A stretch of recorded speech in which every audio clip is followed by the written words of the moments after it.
Journey to get diagnosed with scleroderma. And it was a journey.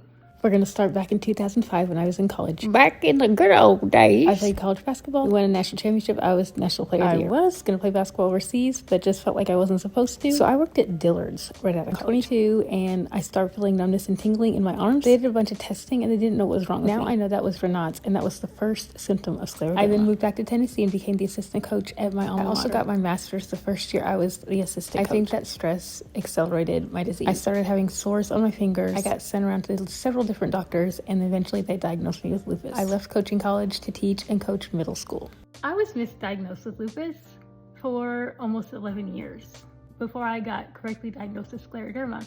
This is why awareness is so important and why I'm partnering with the National Scleroderma Foundation. The National Scleroderma Foundation's mission is to advance research, promote awareness, and offer support and education to those with scleroderma and their families, and ultimately to help find a cure. So life continues on. I'm continuing to have sores on my fingers, fatigue, and GI issues. And my fingers are like starting to shrink. In 2010, Coach and I start dating, and then we get married. I get pregnant with my angel baby Ruth, and that puts me in remission. I'm still active, and then in 2012, get pregnant with Zeke. I have him in 2013. And for the first 2 years of his life while I was nursing, I stayed in remission. But when I stopped nursing, everything changed. When he's 2 to 3, my body starts doing some odd things. My fingers were like reabsorbing. I was having less mobility. Like I was starting to work out again. I couldn't bend my hands to do push-ups, and I was having trouble swallowing. So I go to my rheumatologist. I'm like, look, my fingers, like I'm only 33 and like my fingers are vanishing. Like I'm not gonna have fingers left when I get older. He told me that I'm cold. I need to put my gloves on more. I was like, I don't really understand. I go to my primary care doctor and I'm like, look, I'm having trouble swallowing and like my fingers. And he's like, he just kind of laughed at me. I was like, do I have like throat cancer or something? What's going on? He just laughed at me and was like, you're fine. You're just a hypochondriac, basically, is what he told me. And I was like, there is something not right with my body. I live in West Tennessee. I'm 2.5 hours from Vanderbilt.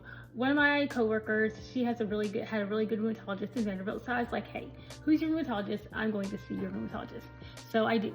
I go by myself because I'm thinking, hey, I'm gonna go in. He's gonna be like, okay, yeah, we need some new medicine. Let me give you some new medicine, and I'm gonna be on my way. Easy peasy, lemon squeezy.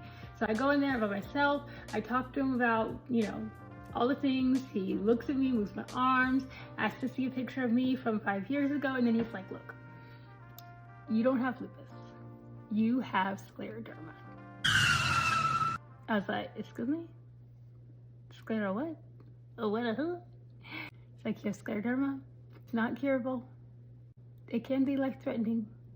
And he's like, and I'll test you, but I know this is what you have because my mom had scleroderma, and that's why I became a rheumatologist.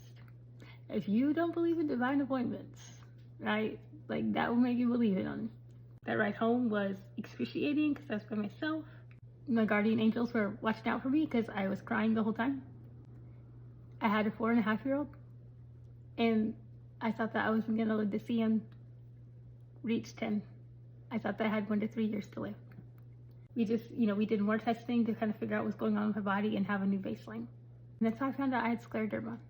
That was 7.5 years ago, and I've been fighting ever since. Thanks for listening to my story. If you have a story of being diagnosed and want to share, please feel free to do so in the comments. As always, thanks for coming along. Love y'all. Have a great day. Bye.